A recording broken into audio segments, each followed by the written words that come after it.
Okay mga kabakal, good day sa ating lahat.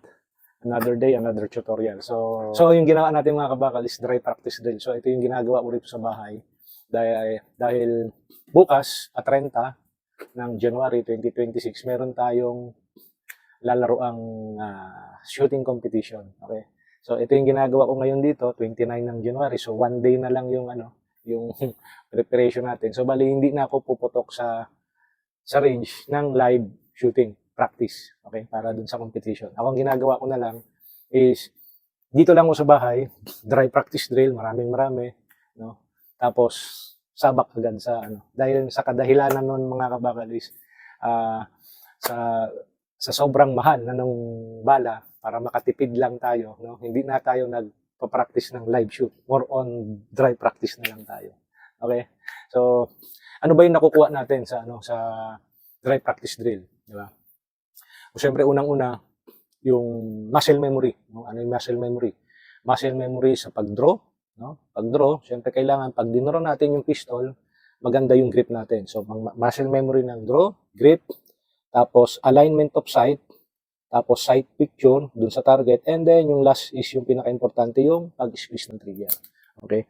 So yun yung madedevelop natin pagka parati tayong nagda-dry practice drill.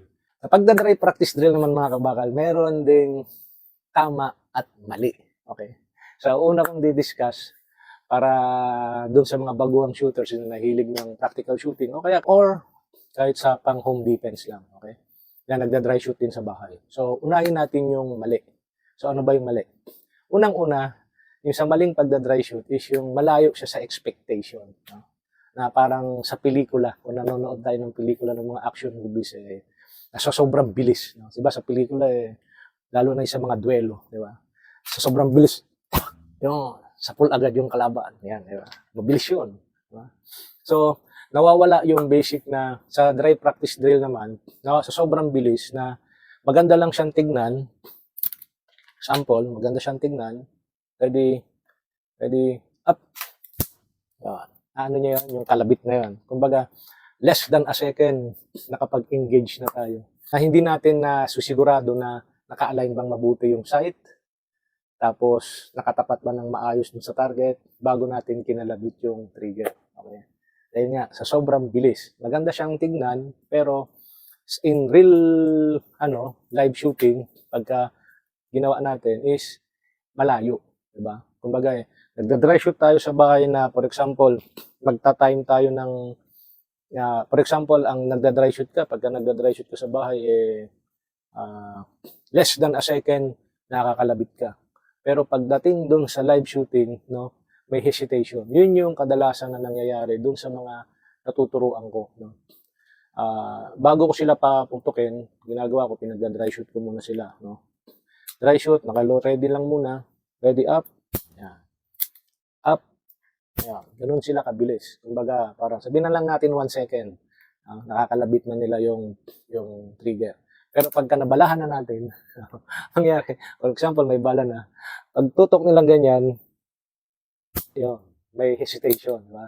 Kita nyo, nagde-delay sila, tapos minsan nag-anticipate. Kasi nga, sa dry ako, dahil nga mga kabakal, pag ako nagda-dry practice drill, ang ginagawa ko, assuming na talagang may totoong bala na yung lumalabas dun sa pistol ko. No? So, iniisip ko kahit dry shoot, totoo na siya. So, mga kabakal, yun yung mali sa pagda-dry shoot. Yung masyadong mabilis. No? Nawawala yung basic na kailangan align mo na yung yung sight, nakatapat sa target, and then squeezing ng trigger dapat tama. So mga kabakal, papakita ko sa inyo yung tama at maling pagda-dry shoot. No? So, yung malayo sa expectation at yung natural lang, na yung kaya mo lang ng sarili mo. No? So, mangyari, may target ako rito sa harapan na kasing laki lang ng piso. No? Na-assume ko na metal target siya. Okay? So, para sa akin, sa sarili ko, kahit sa live shooting, no, kaya ko siyang i-hit ng 1.8 seconds. Okay? So, ganun lang yung time ko na pinakamabilis, kumbaga. Yun yung pinakamabilis ko lang. No, hindi yun yung, hindi yun yung pinakamabagal. Yun yung pinakamabilis ko na 1.8. Minsan nga, nag 2.2 seconds pa. Okay? So, nagda-dry shoot tayo. Standby. Okay, isa pa.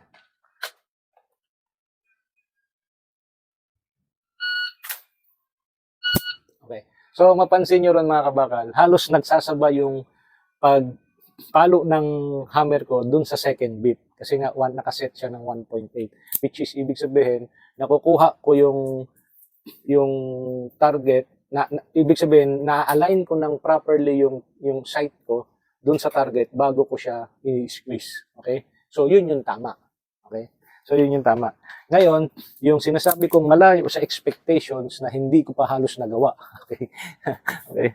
So, ito yung sinasabi ko naman, ito naman yung maling paraan ng pagda-dry shoot. Okay?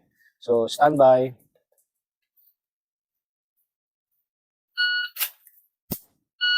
Yan. Diba?